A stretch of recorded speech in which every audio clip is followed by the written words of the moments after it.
रामदयाल इस बड़ी दुनिया में अकेले रह गए थे। उनकी पत्नी की मृत्यु हो गई। वह 2-4 दिन ही बीमार रही। मोहल्ले वाले उन्हें अस्पताल ले गए। उन्होंने ही भागदौड़ की। रामदयाल खुद बीमार थे। उनका लड़का मुंबई में रहता है। कई वर्षों से घर नहीं आया था। माँ की मृत्यु का समाचार मिलने पर उसने जवाब भेज दिया, बहुत उलझा हुआ हूँ, फुर्सत होने पर आऊंगा। पत्र पाने वाली रात रामदयाल तकिए में मुंह गड़ाकर कितना रोए कहना कठिन है। उनकी खुद की उम्र 65 वर्ष हो गई थी। अब उन्हें हरदम लगता था जैसे दुनिया में उनके लिए कुछ भी शेष नहीं रहा है। पड़ोसियों ने उनका बहुत ख्याल रखा। हर समय कोई ना कोई उनके पास जरूर मौजूद रहता था, लेकिन फिर भी रामदयाल की उदासी बढ़ती गई। वह जितना सोचते, यह विश्वास पक्का होता जाता कि अब इस दुनिया में रहना बेकार है। और एक सुबह घूमने के लिए निकले तो फिर लौटे नहीं। उनके कदम शहर से बाहर की ओर चलते गए। एक बस आगे की तरफ जा रही थी। रामदयाल जी बस में बैठ गए। कई घंटे की यात्रा के बाद जब बस एक घने जंगल में से गुजर रही थी तो वह पेशाब करने के लिए नीचे उतरे और एक ही दिशा में आगे बढ़ गए। थोड़ी देर बाद उन्होंने बस के भोंपू की आवाज सुनी। ड्राइवर उन्हें जल्दी करने को कह रहा था, लेकिन रामदयाल बाबू ने वहीं खड़े रहे। उन्होंने ना लौटने का फैसला कर लिया था। वह वन में खो जाना चाहते थे। उस घने जंगल में दिन में भी पेड़ों की नीचे इतना अंधेरा था, हर तरफ सुनसान, पत्तों में साए साए हवा। रामदयाल बाबू को जैसे होश ही नहीं था। झाड़ियों में अटकते उलझते फट रहे थे, पता नहीं किधर। धूप तेज हुई तो प्यास से गला सूखने लगा। अब वह एक ऊंचे कगार की ओर बढ़ रहे थे। आंखों के सामने एक दृश्य तैर रहा था। वह हवा में हाथ पैर मारते हुए नीचे घाटी की ओर गिरे जा रहे हैं। और फिर एकाएक उनके कदम रुक गए। जहां ढलान नीचे घाटी की ओर खुलता था, वहां 2 लकड़ियों लगाकर रास्ता बंद किया गया था। वहां मोटे मोटे अक्षरों में लिखा था, सावधान। रामदयाल बाबू ने इधर उधर देखा पर कोई नजर नहीं आया। उनकी समझ में ना आया कि लोगों को सावधान रहने की बात किसने लिखी। उन्होंने जरा बढ़कर झांका तो देखा आगे गहरी खाई थी।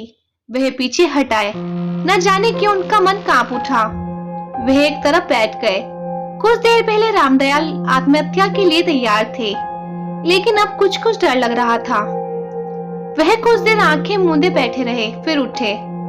प्यास से गला खुश्क हो रहा था, लेकिन वहां भला पानी कहाँ मिलता। तभी उन्होंने देखा पास ही पत्थर की कुंडी में पानी भरा है। वहीं कुछ फल भी रखे दिखाई दिए। कुछ देर सोचते रहे, खड़े रहे, पिए या ना पिए। फिर प्यास ने जोर मारा तो गटागट पानी पी गए। वहां रखे फल भी खा लिए। अब जाकर चित्र कुछ सिखाने हुआ, लेकिन एक बात रह रहकर परेशान कर रही थी, यह सब किसने किया है? यहाँ तो कोई भी नजर नहीं आता। कौन है वह?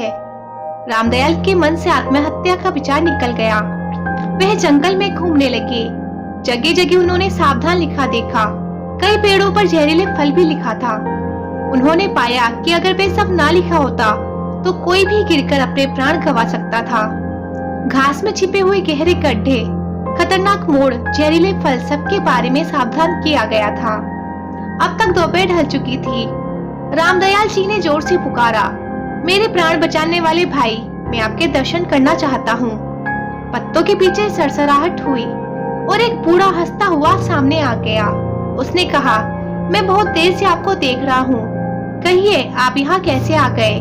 सच कहूँ मैं आत्महत्या के इरादे से आया था, लेकिन खाई के किनारे लिखे शब्दों ने मन बदल दिया। रामदयाल कह गए। उस व्यक्ति ने पूछा, अब क्या इरादा है?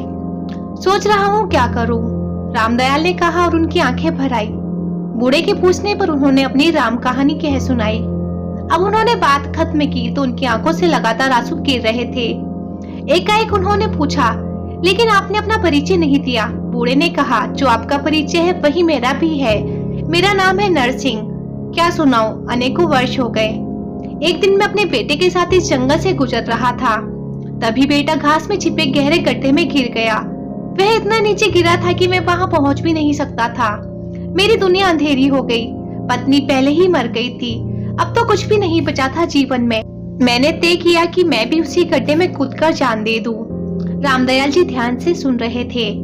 नरसिंह ने आगे कहा, मैं कूदने जा रहा था, एकाएक मन ने कहा यह कायरता है। हो सकता है इसी तरह लोग आकर इस छिपे गड्ढे में गिरते रहे। नहीं, ये ठीक नहीं, पहले इसका कुछ प्रबंध करना चाहिए। बस मैंने गड्ढे के चारों ओर पेड़ की डालियां खड़ी करके उन्हें लताओं से बांध दिया। फिर रामदयाल ने पूछा, फिर मुझे लगा कि ऐसे खतरनाक स्थान तो इस जंगल में और भी होंगे। मैंने देखा मेरे बेटे की जान लेने वाले गड्ढे के पास ऐसे ही दूसरे स्थान भी थे। बस मैंने निश्चय कर लिया कि जंगल में जब तक एक भी ऐसा खतरनाक स्थान रहेगा मैं नहीं मरूंगा। वह दिन था और आज का दिन है। मैं इसी जंगल में रह रहा हूँ। अभी मेरा काम खत्म नहीं हुआ। खतरनाक स्थानों पर मैंने चेतावनियां लिखकर लगा दी है। कौन से फल जहरीले हैं और कौन से खाने लायक है यह भी जान लिया है। जंगल इतना खतरनाक नहीं रह गया है जितना पहले था। मैंने कई भटके लोगों को रास्ता बताया है, खाने पीने की सामग्री दी है, नहीं तो शायद वह मर जाती। और हर बार मुझे लगा कि आत्महत्या न करने का मेरा निश्चय गलत नहीं था। रामदयाल गंभीर होकर नरसिंह की बातें सुन रहे थे।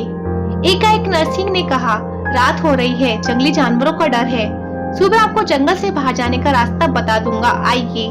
नरसिंह रामदयाल को एक गुफा में ले गए। उसके बाहर आग जलाकर दोनों लेट गए। रात को जंगली जानवरों की आवाजें सुनाई दी, कभी दूर कभी एकदम पास। सुबह रामदयाल की नींद खुली तो नरसिंह ने कहा, चलिए आपको जंगल से बाहर जाने वाले रास्ते पर छोड़ दूं, लेकिन मुझे कहीं नहीं जाना। तब कहाँ जाएंगे, क्या इरादा है? नरसिंह ने आश्चर्य से पूछा। मैं यहीं रहूंगा आपके साथ। रामदयाल ने कहा, अभी जंगल में ऐसे बहुत से स्थान हैं जहाँ देखभाल की जरूरत है। मैंने मरने का इरादा छोड़ दिया है। क्या सच? कहते हुए नरसिंह की आंखें चमक उठी। हाँ, मैंने देख लिया है, जीवित रहकर दूसरों को मरने से बचाया जा सकता है। रामदयाल ने कहा और मुस्कुरा उठे। मरने के लिए एक दुख है तो जीने के लिए 100 सुख भी कम है, रामदयाल ने कहा और गुफा से बाहर आ गए। सूरज पेड़ों के पीछे से ऊपर उठ रहा था। कहानी से सीख।